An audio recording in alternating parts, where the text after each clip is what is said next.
நல்லா புரிஞ்சுக்கோங்க. என்னைக்கு கிருபையின் காலம் முடியுதோ அன்று கிருபை நிறுத்தப்படும். கிருபை நிறுத்தப்பட்டுட்டுனா நம்மளால ஜெபிக்க கூட முடியாது என்பதை சபை புரிந்து கொள்ளுங்க. இயேசுவே என்னை மன்னியும்னு கூட நமக்கு அன்னைக்கு சொல்ல முடியாது. இந்த வேர்டை நான் ரிப்பீட் பண்றேன்.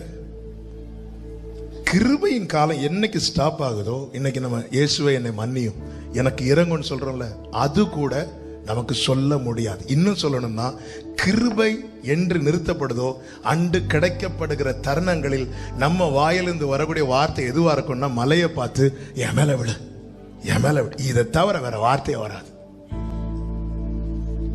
அதனால நாளை பார்த்துக் கொள்ளலாம், நாளை பார்த்துக் கொள்ளலாம் என்று இருக்காதே.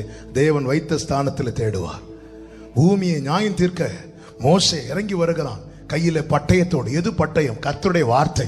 ரெண்டு கையில கர்த்தரால் கொடுக்கப்பட்ட வார்த்தைகளை பிடித்துக் கொண்டு நேர எங்க வந்தான் தெரியுமா? முதலாவது நியாய தீர்ப்பு தேவனுடைய வீட்டிலே துவங்குமா. கர்த்தருடைய வீட்டிலே, சபையிலே யோசுவாவின் இடத்தில் வருகிறான்.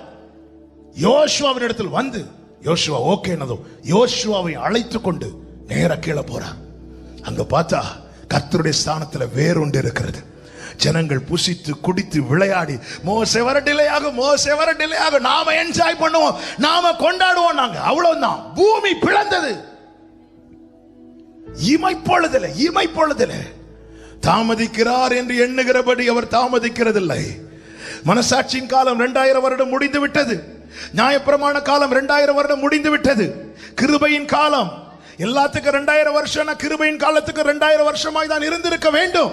அதனாலதான் பரிசுத்தவான்கள் சொன்னார்கள் 2000 வருஷத்துல இயேசு வருவார். ஆனா 2000 தாண்டி 2022 போயிட்டு இருக்கு. 2000 முடிய வேண்டியது இன்னும் போயிட்டு இருக்கு. ரீசன் அதுக்கு பேரு தான் கிருபை. ஆனா ஒரு நிச்சயம், எப்ப வேணாலும் ஸ்டாப் ஆகும், எப்ப வேணாலும் ஸ்டாப் ஆகும், எப்பொழுது வேண்டுமானால் நிறுத்தப்படும். ஒரு தேவ பிள்ளைக்கு இது தெரியணும். அவர் வரும்போது நானும் என் குடும்பம் எங்க இருக்கணும் தெரியுமா? தேவன் நிறுத்தின ஸ்தானத்தில் இருக்கணும். இந்த கூட்டத்தோடு கூட்டமா, இந்த உலகத்தோடு ஒத்தவர்களாய் காணப்படக்கூடாது. எனவே ஒரு தேவ பிள்ளை தேவனுக்கு அடுத்த காரியங்களில் தங்களை ஈடுபடுத்திக் கொள்வார்கள். தேவனை விட்டு விலக்குகிற காரியங்களுக்கு தங்களை விலக்கிக் கொள்வார்கள். இதனால 4 பேர் பகைத்தால் பகைக்கட்டும். இதனால சில இடத்துக்கு என்ன கூப்பிடலன்னா வேண்டாம், அவர் வரும்போது என்ன கூப்பிடணும். மோசே மாத்திரம் ஏறிவா, யோவானை இங்க ஏறிவா. இந்த சத்தத்தை நான் கேட்கணும், என் குடும்பம் கேட்கணும், என் பிள்ளைங்க கேட்கணும், என் தலைமுறை கேட்கணும். ஒரு தேவ பிள்ளையுடைய விருப்பமும் ஒரு தேவ பிள்ளையுடைய ஏக்கமும் இது ஒன்றாக தான் இருக்கணும். இது ஒன்றாக தான் இருக்கணும்.